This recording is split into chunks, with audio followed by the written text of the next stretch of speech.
By the late 80s, ACDC was still putting out records, still touring, still doing their thing. But let's be honest, the momentum wasn't there anymore. The albums sold fine, shows were packed, but culturally, they'd slipped a bit. It wasn't dramatic, no one was writing them off, but you could feel it. They weren't dominating the conversation like they used to.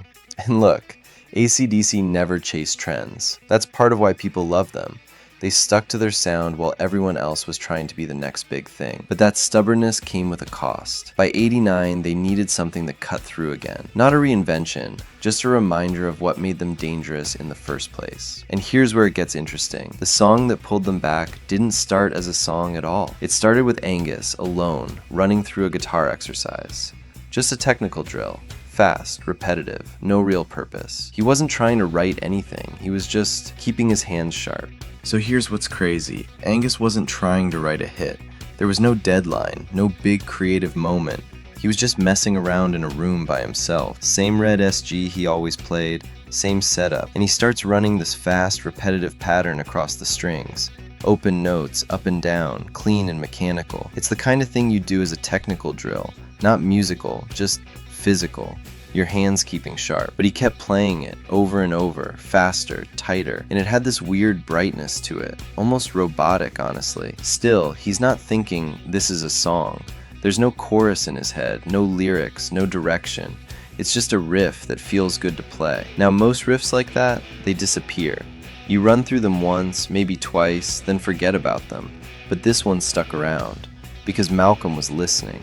And Malcolm heard something Angus didn't. He didn't say anything right away. He just sat there, focused, letting it loop. And then he started laying rhythm underneath it, tight, controlled. Classic Malcolm, less flash, all foundation. And just like that, the thing had structure. What sounded like a frantic warm-up exercise suddenly moved like an actual song. Still rough, yeah, still unfinished. But it worked. Without Malcolm stepping in there, that riff probably would have stayed in Angus's practice routine forever. Instead, it became something the whole band could actually build on. Now it had direction. But here's the problem. Direction doesn't mean they knew what it was yet, because even with the bones in place, nobody was sure what this track was supposed to be. But even with Malcolm locking down the rhythm, the track still felt wrong. It was loud, yeah. Fast, absolutely, but it didn't have a center. It had power but no personality, like watching a machine run at full speed with no destination. So the band kept working it, trying different tempos, different accents, different ways of letting the riff breathe. Some versions would hit hard for a few seconds, then just fade. Nothing stuck. Others felt tight but lifeless. All muscle, no soul. ACDC didn't mess around with songs that didn't work. They weren't a band that experimented for the sake of it. If a track didn't punch through quickly, it stayed in the practice room. So this one stayed. Not dead, not finished, just sitting there. The riff was still killer. That sharp, frantic opening that grabbed you immediately. But after that first rush, it got blurry. Where was it going? What was it about? Why did it need to exist? Nobody had an answer.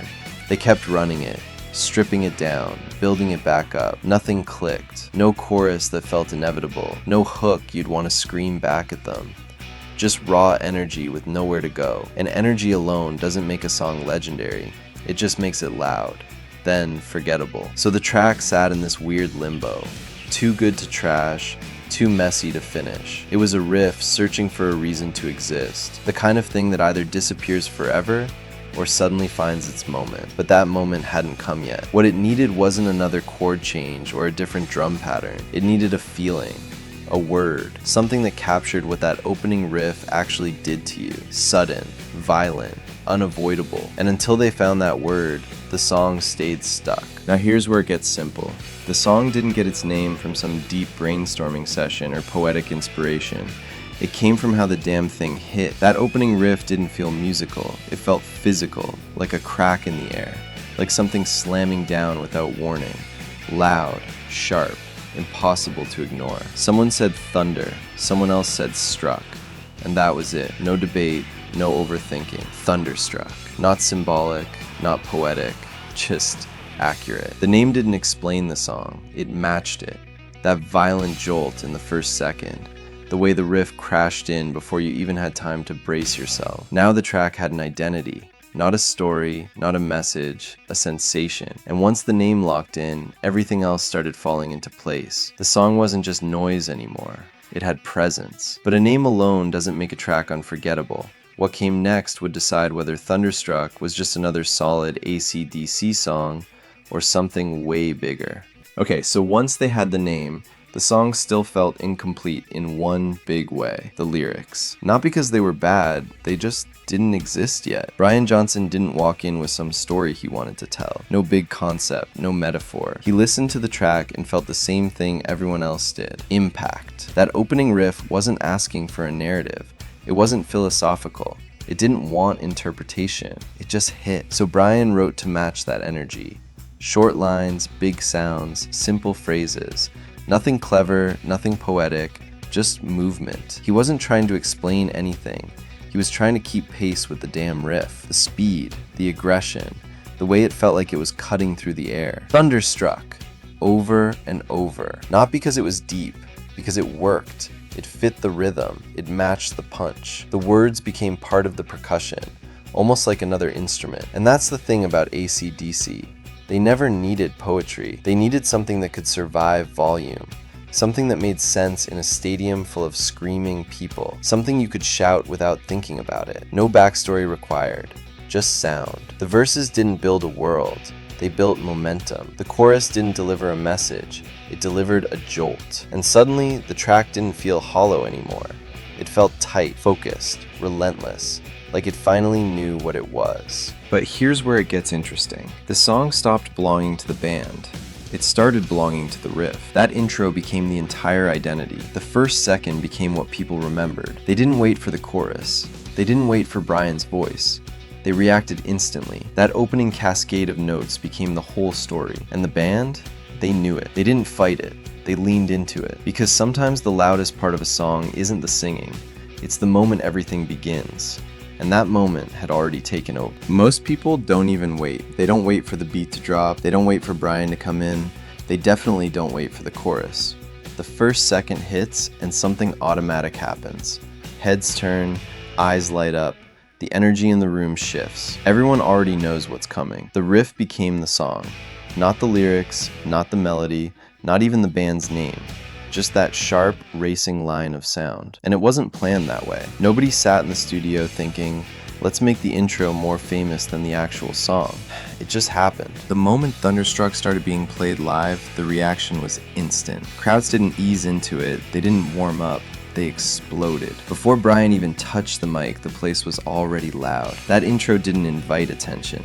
It demanded it. The riff felt like a starting gun, like a switch being flipped. 1 second of sound and the atmosphere changed. People weren't listening anymore. They were reacting. The band felt it too. They could have tried to balance it out, give the chorus more weight, shift the focus away from the intro.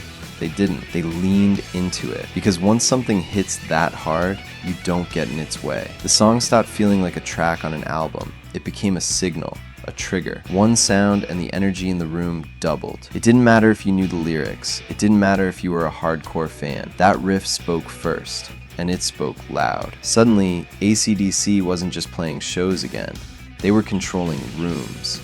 That single opening line of guitar turned into a kind of authority, a sound that told the crowd when to wake up.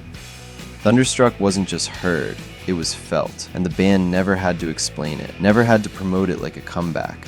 The song did the work. Over time, that intro became bigger than the rest of the track, bigger than the chorus, bigger than the verses. People remembered the moment more than the music, the instant impact, the jolt, the feeling of being hit by sound. And without realizing it, ACDC had shifted again, not through reinvention, through amplification. They hadn't changed who they were.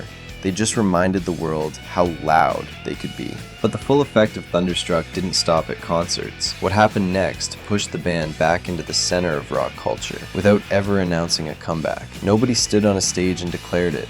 No speeches. No headlines about returning to form. No dramatic press tour explaining what it all meant. The shift happened quietly. Thunderstruck started showing up everywhere. On the radio during long drives. In stadiums where the sound bounced off concrete walls.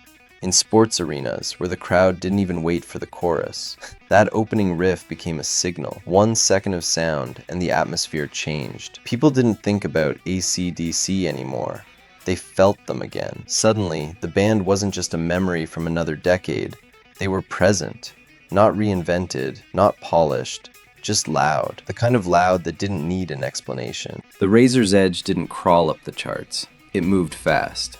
Sales climbed. Crowds grew heavier. The energy around the band shifted. And inside ACDC, there was no panic anymore. No quiet pressure to prove anything. They weren't chasing relevance. They had momentum. Thunderstruck became a reference point. Not a symbol, a reminder. This was what ACDC did best. Straight lines, hard hits, no distractions. The song didn't modernize them, it clarified them. They didn't change their identity to fit the decade bent around them. What started as a nervous, restless guitar exercise ended up steering an entire era of the band.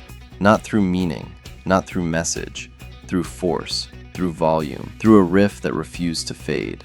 And that opening second still carries the same weight today. No context needed, no build-up required, just impact, like thunder.